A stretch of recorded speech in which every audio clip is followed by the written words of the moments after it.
Welcome everyone, and thanks so much for joining. It is an honor to have you. I'm not in the most aesthetically appealing environment today, but it's about 4 degrees outside and I'm working with what I got. So shout out to One Hope Church. They're a local church in Greeley and they support disc golf. If you haven't already, give this video a thumbs up. Let me know your thoughts in the comments section. Hit that subscribe button. That all helps me out very much. Today we are talking all about putting. Early on in my career, putting was definitely a weakness for me. And so I've put a lot of work not only into my putt, but also into the routine itself. I believe the practice routine to be the most important part of becoming a great putter. I am so pumped to show you guys this game that I've come up with. I've never seen or heard of a better way to practice putting. So I hope it helps all of you become the best putters you can be. I call it putter fingers. Okay everyone, here's how this game works. Here I am starting off with 10 putters. Ideally you've got 10 of the same mold, which of course would be the same mold that you regularly putt with during your rounds. I've got my little mini marker, and the way I've chosen my starting point is basically kind of the longest putt that you feel like you would never miss. That's usually a good starting point for your first station. So what happens is if I make all 10, then I will move on to the next station. I put all 10 in there, and so what I'm going to do now is I'm going to mark my next spot about 2 feet back is what I'm doing during this game. So if you make all your putts from a station, you'll move back to the next one. If you miss one, you stay at the station and you repeat. If you miss 2 or more, then you bump back to your previous station.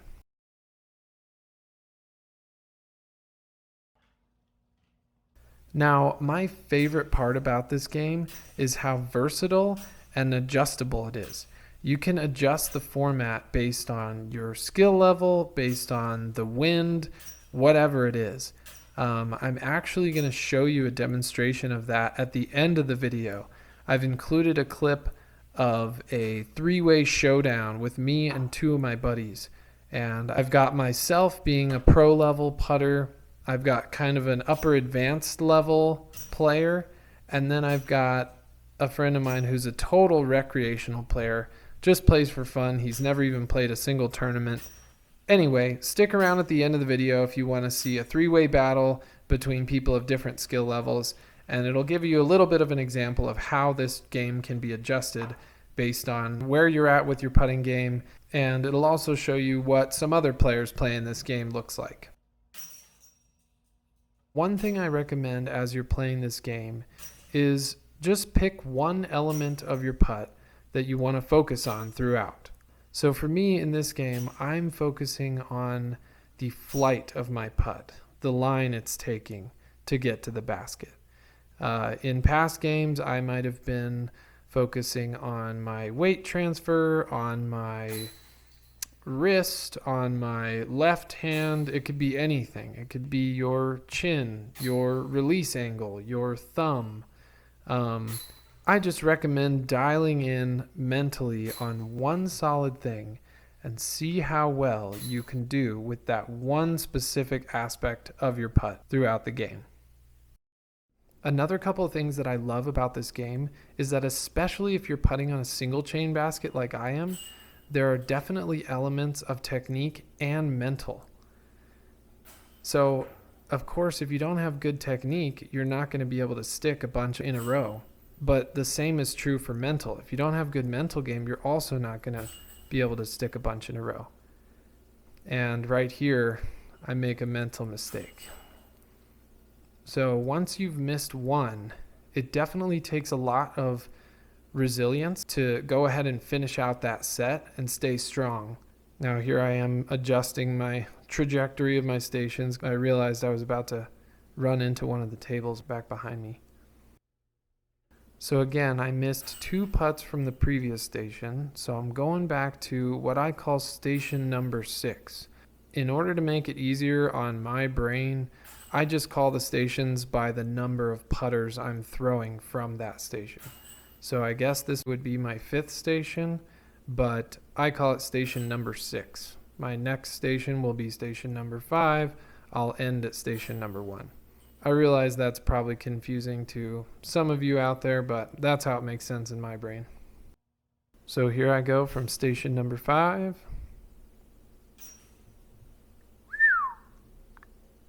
Close call.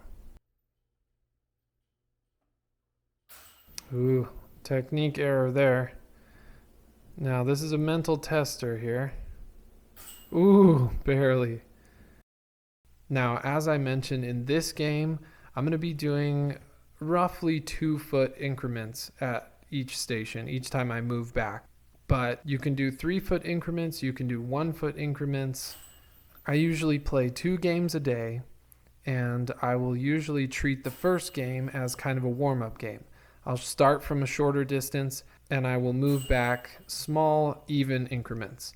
Then for the second game, I will start probably a little bit farther back, and then when I mark out my stations, I will mark them out in increasingly large increments.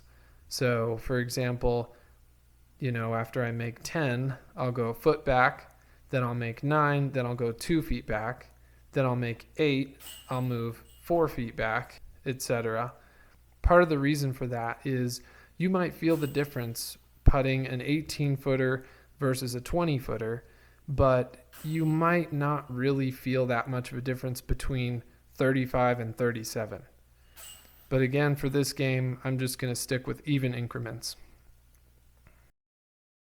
For any of you math nerds out there, another thing I like about this game, with the rule that you can miss 1 from each station and hold on to your spot, that means that your miss percentage can go up as you move to those farther stations. So your odds of at least holding on to the station get better and better as you get farther and farther away. I usually say this game should take you about 15 minutes. If the game is taking much longer than that, you're starting to probably lose some focus, you're probably starting to get frustrated, etc. So if the game's taking you longer than 10-15 minutes, then move that first station closer, move in smaller increments back, give yourself a tailwind instead of a headwind, that sort of thing. You don't want to be out there for an hour straight, wearing yourself out and getting yourself frustrated. All right, here I go from the second to last station. I'm putting indoors, so I feel like these putts look so long, but I think I'm about 35 feet right now. So station number 3 was probably circle's edge. Station number 2, 35 feet. My winning putt is going to be from 37 feet. Now, what's special about this last station is that I'm either going to make the putt and win the game or miss the putt and lose the station. One of the rules of the game is you can miss 1 putt from a station and still hold on to your spot. The only exception to that rule is the last station. It's all or nothing.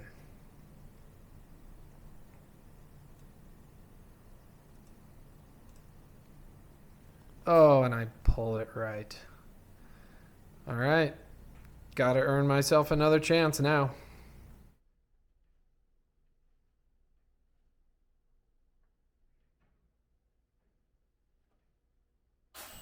Ooh, uh-oh. Mental tester here. There it is.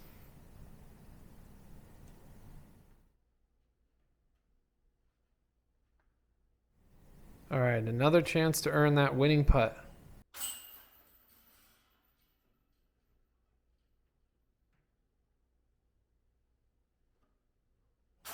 There it is.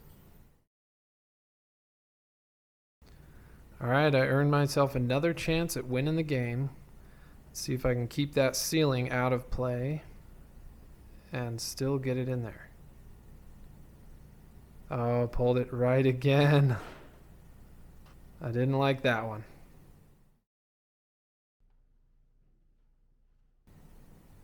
All right, come on, buddy. There's one. Oh, and there's two. Creeps just over the rim. All right, I've got a third chance at beating the game. All right, everyone, and that is the game of Putterfingers.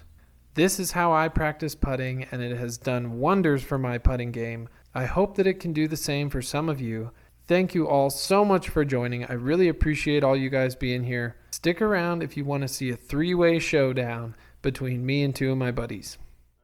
All right, everyone. Thanks so much for sticking around to the end, and thanks for joining the three-way showdown. This is Nick. He's going to start out from about 10 feet. Even though Nick does not have much putting experience or disc golf experience in general, he is extremely hand-eye coordinated and very athletic. So he did well to get all 10 in there from his first station. Next up is going to be Bert.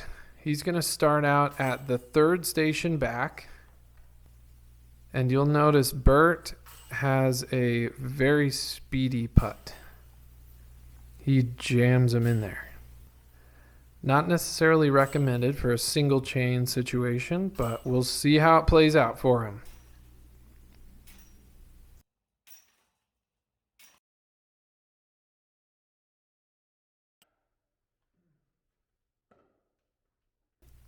Now here I am. I'm starting back from about 16 feet. This is going to be Nick's fifth station back. So of course we've adjusted the starting points based on skill and experience. I'm able to make all 10 of my first in there. Nick and Bert basically have completely opposite putting styles.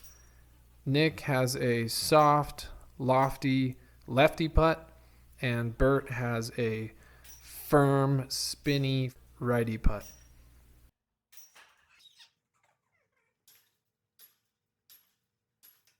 All right, Bert letting one go there, but he'll hold on to station number 9.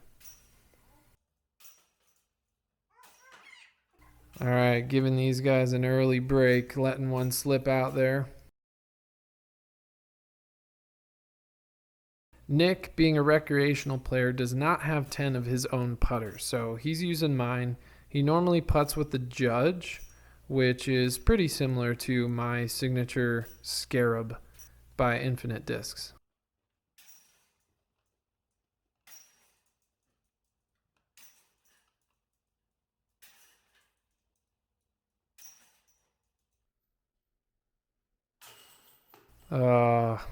Jams it into the pole and it falls right back out.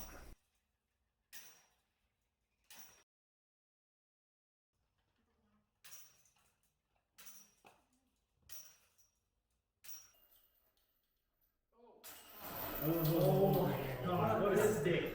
What a stick.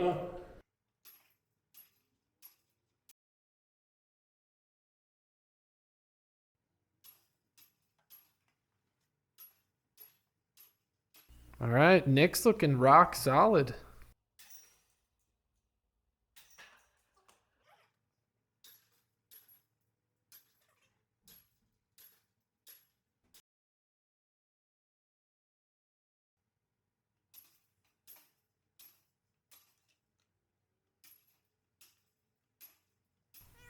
I'm able to make 8 in a row from about 20 feet. Ooh, Nick with his first mistake. If Nick has a weakness, it's definitely that low to high movement. He makes the target a little bit smaller when he's got that much arc. So if Nick misses, it's very often either hitting too high, coming in on that steep arc, or coming in too soft and hitting the top of the cage. Good looking set from Bert. He'll move on.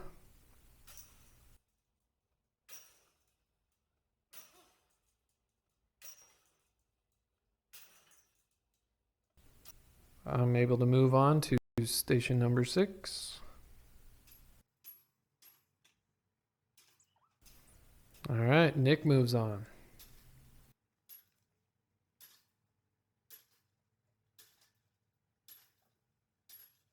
Beautiful.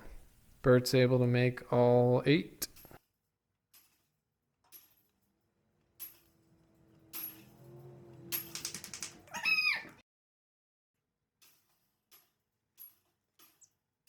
All right, Nick and I are still cruising.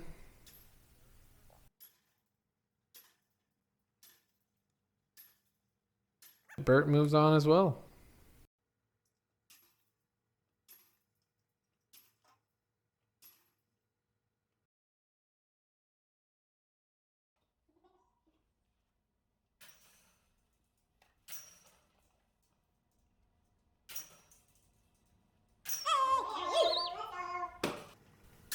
Oh, and Bert lets one slip.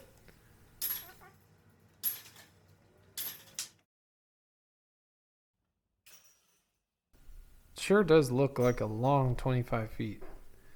Putting is weird when you're indoors.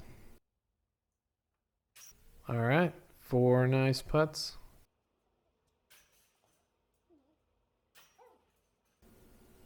All right, there's Nick again. Going 3 for 3 and moving on. The battle continues. And Bert lets another one slip out to the left. It has quickly become a 2-horse race.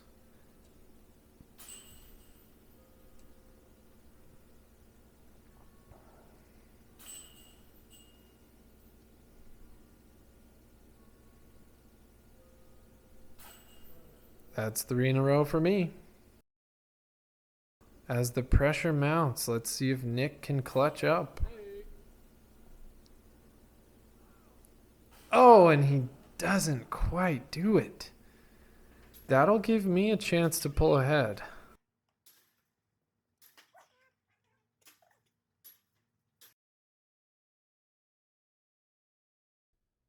All right, if I can put in these 2, I will give myself a putt for the win.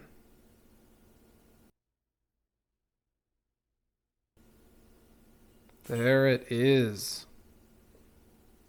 All right, Nick's going to try to make 2 here, put the pressure on me.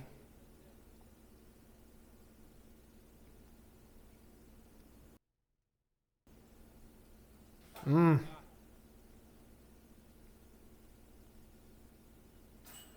right, Nick holds on to his station. Oh, Bert, keeping that putt aggressive, but the single chain says no.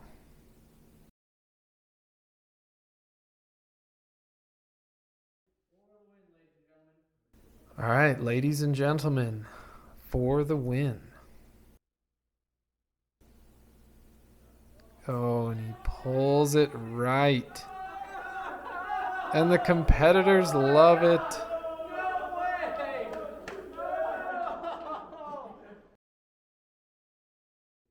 All right, here's Nick to earn himself a chance at the winning putt. Oh, and the loft is just right to sneak in there. Oh, and that one sneaks in too. Bert loves it. Showing some appreciation. He will have a putt for the win. All right, now here I go to put the pressure on Nick. Very solid. Oh, and I don't. X-Blend Scarab. Let's see if it goes in for the win for Nick Cooper at the 2021 PUTTERFINGERS World Championship. Boom! And he puts it right in the heart. The underdog pulls through. Look at him, the people's champion. Great performance from Nick. That's all we got for you today. I'm Joel Freeman. You're watching Wholehearted, and we will see you next time.